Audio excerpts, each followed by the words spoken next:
Hi, it's Mark from TLR. I'm here with Bernie Pawlik Automotive in Vancouver, 24-time winners, best auto repair in Vancouver. I'm losing count. There's so many, and it always changes.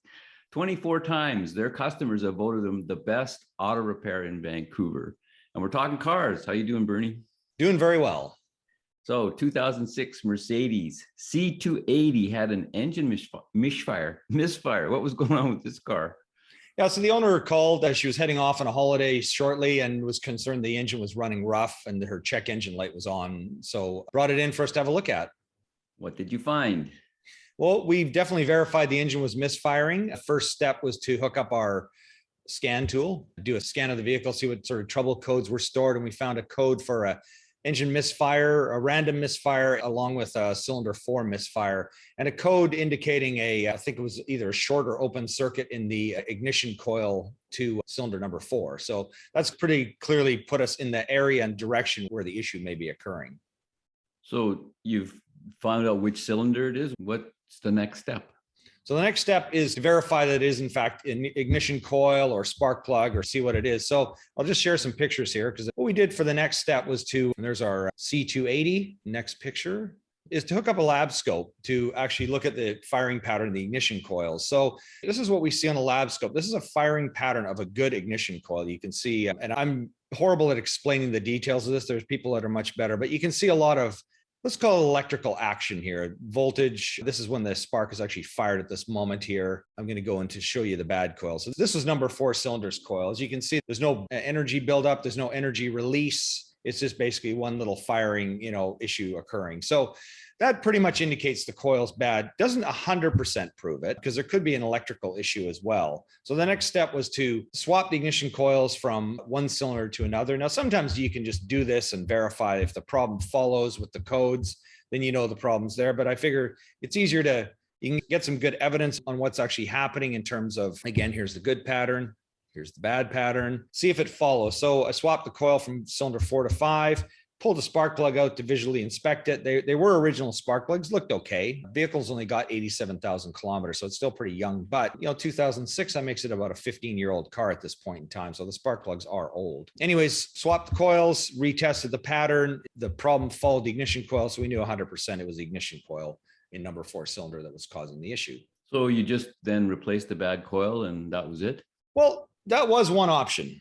But when you take the car and you go, okay, it's 15 years old, one coil has failed, there's 6 in total, it makes more sense to change the coil and the plugs at the same time. Of course, we always give our customers options, and we ended up changing the spark plugs and the ignition coils at the same time, just based on the age of the car and the probability that another one would likely fail soon. We've had in the past where we've done one coil, then a month later, 2 months later, maybe 6 months, another one fails. Then you're back diagnosing it. There's a charge for that, looking everything over, and then you end up spending more money in the end. It's better really to, if you can afford to do it all, get it done, and then you'll never have to worry about it again because this car probably won't be in this owner's hands 15 years from now. So here's just another picture just to finalize things. This is the ignition coil, and this is a spark plug. These are the old units, but the new ones look basically the same. And so how did it run once everything was back together and tested? Well, I like to say these are Hollywood podcasts. It's always a happy ending, or almost always. Yeah, no, it ran great. Yeah, car ran fantastically. Just for a little extra thoroughness, of course, we cleared the codes, road tested, and actually looked at you can monitor misfires on a scan tool. It'll show any misfiring issues. Drove it for a while. Nothing at all is perfect. So yeah, it ran great. And I wouldn't expect there to be any problem with this for quite a long time, especially the coils and plugs. And how are these C280s for reliability?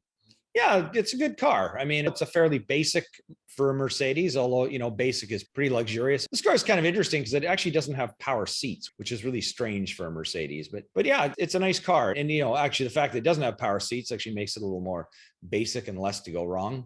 But overall, good car, good reliability. We've serviced this car for many years, and the owner drives it very little. And this is the first time I think this and a belt problem has been about the only thing that's really gone wrong with the car. So it's been quite good.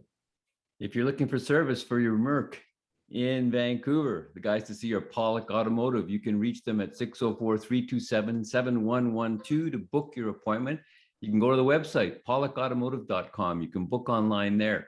They will get in touch with you. They'll get prepared for when you show up, and make sure that they're ready to service your car as soon and quickly and as efficiently as possible. Of course, you can also check out the website. There's hundreds of videos on there. The YouTube channel, Pawlik Auto Repair, hundreds of videos, not stretching it at all, over 900. And of course, we really appreciate you watching and listening. Thanks, Bernie. Thank you, Mark. Thanks for watching.